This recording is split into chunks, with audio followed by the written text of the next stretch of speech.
오늘은 뭐에 대해서 얘기해 볼 것이냐, 존경이란 단어에 대해서 얘기해 볼 거예요.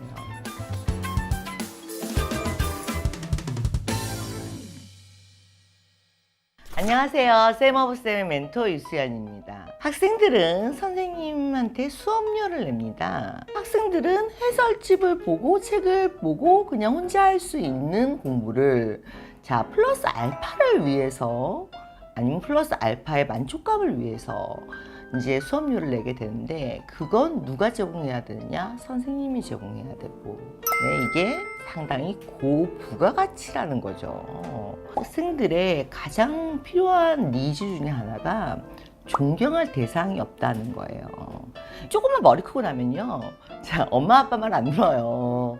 워너비, 성공한 사람, 아니면 선생님, 이렇게 어떤 내가 존경할 대상을 찾아서 헤매거든요. 선생님이 하는 수업에는 물론 그 수업에 해당하는 지식도 있지만, 선생님 자체의 지식, 그리고 선생님 자체의 이미지, 이런 것들을 이제 다 합쳐서 우리가 수업을 진행하게 되는 거거든요.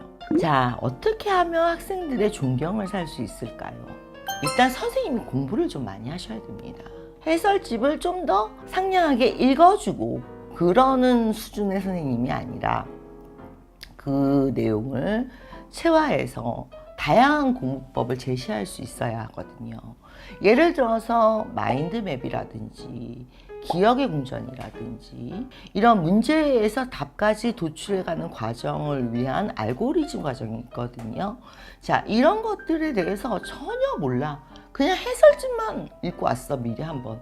그 상태에서는 저는 절대 여러분들이 존경을 살 수가 없다고 생각을 해요. 기억의 장소도 단기 기억의 장소와 장기 기억의 장소가 있는데, 단기 기억의 장소는 그냥 정답 듣고 해설 들은 거예요. 72시간 후에 없어져요. 근데 이게 어떤 공식이나 스토리와 맞물리면서 들어가게 되면은 이게 장기 기억 장소로 바뀌어요. 그래서 이 유효기간이 오래 가게 되는 거죠. 그럼 장기 기억의 장소에 보관할 수 있는 그런 화법을 개발을 또 해야 되겠죠.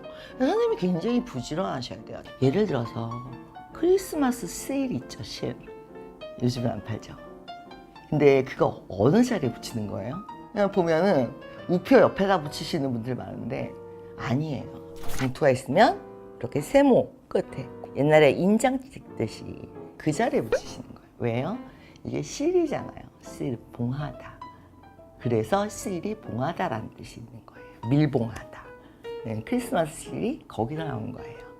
이런 식으로 얘기를 넣어주면 상식과 같이 들었기 때문에 훨씬 더 기억이 이제 오래 가게 되는데, 그러려면 강의 전에, 수업 전에 그런 연결할 만한 것들을 계속 찾아보셔야 돼요. 암기를 할 때 어떤 학생들은요, 장소 암기법이 잘 맞아요. 어떤 학생들은 그 스토리텔링이 암기법이 잘 맞아요. 어떤 학생들은 이 연어법이라는 게 있어요. 이런 것들이 잘 맞아요. 보시면 행동 이미지로 기억하는 애들이 있어요. 행동 노선을 위주로 해서 비행기를 예약을 해야지. 그 다음에 뭘 해야 돼? 그러면 호텔을 예약해야지. 그 다음에 뭘 해야 돼? 그 다음에는 이제 맛집 같은 걸 예약해야지. 그 다음에 뭘 해야 돼? 이렇게 행동 순서로 해서 기억하는 애들이 있기 때문에 거기에 맞춰서 짜주시던지, 아니면은 계약을 해야 돼. 주제별로 이제 연상 기법을 갖고 가는 애들이 있어요.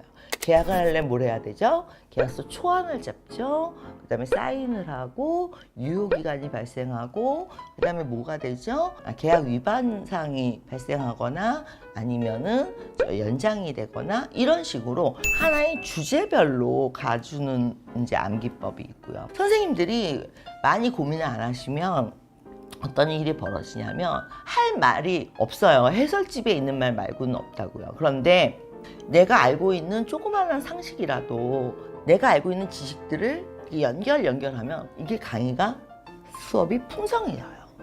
내가 이 단어를 갖고 그냥 뜻만 불러주는 게 아니라 이렇게 입혀주겠다. 그러려면 내 자체가 뭐가 돼야 되죠? 나의 전공을 기준으로 뼈대들이 많이 이루어져야 되죠. 일단은 존경을 하려면 롤모델이 돼야 되는데 자기만의 스토리텔링이 없으신 분들이 있으세요. 이제 오래 강의를 하시고 스타 강사분들은 본인의 스토리텔링이 있어서 그 강사마다 붙는 수식어가 있어요. 근데 내가 아직 젊고 강의 경력이 약해서 그런 이제 수식어를 붙일 만큼 스토리텔링이 안 나와 라고 한다면 롤모델이 될 수 있는 사람들에 대한 얘기를 해주는 거. 예를 들어서 일론 머스크가 알아요? 실패를 굉장히 많이 했어요. 성공만 한 사업가가 아니에요. 요즘 근데 미국에서 일론 머스크가 뭐라고 불리는지 아세요? 위기의 남자. 실패와 도전을 계속하면서 지금까지 어쨌든 굉장히 성공적인 삶을 살고 있죠. 그러니까 그런 워너비들이 사실은 어렸을 때 다 너드였다. 처음부터 공부를 잘한 것도 아니고 공부를 하던 시기가 있었고 또 나가서 도전하는 시기가 있었다. 우리는 지금 공부를 하는 시기다. 이런 동기부여를 할 수 있는 그런 이제 이야기도 해주고 롤모델이 될 만한 이제 얘기들을 많이 해주면 선생님하고 이미지가 많이 겹쳐지기 때문에 아직 경험이 없는 선생님들은 자기만의 스토리텔링이 없는 경우에는 이제 이렇게 대표적인 인물들의 노력, 도전 그런 얘기들을 많이 해주셔야 돼요. 아이들과 호흡하고 스토리텔링들을 작은 것들을 모아서 이어주면 아이들은 이 선생님이 굉장히 바르고 유식하고 그리고 상식이 많으시고 강의력이 좋으시고 이렇게 인지하게 되죠. 그리고 가능하면 마지막으로 대외 활동을 좀 하세요. 물론 아직 이름이 없으시니까 본인의 단독 책을 내실 수는 없어요. 근데 대부분의 출판사들이 공동 집필을 많이 하거든요. 물론 페이가 그렇게 좋진 않지만 그래도 초반에 그렇게 집필 활동을 해놓으시면 나중에는 단독 집필이 가능하기 때문에 자기만의 책이 나올 수가 있게 되고요.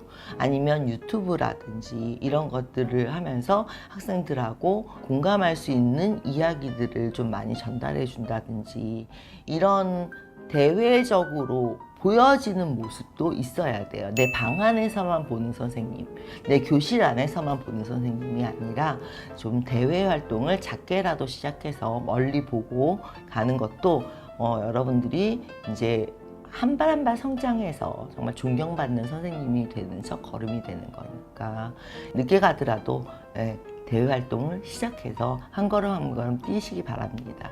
그러다 보면 나만의 책이 나오고 나만의 구독자들이 나오고 그러다 보면 어느새 인기 선생님이 되어 있겠죠. 지금까지 쌤 오브 쌤의 멘토 유수연이었습니다. 감사합니다.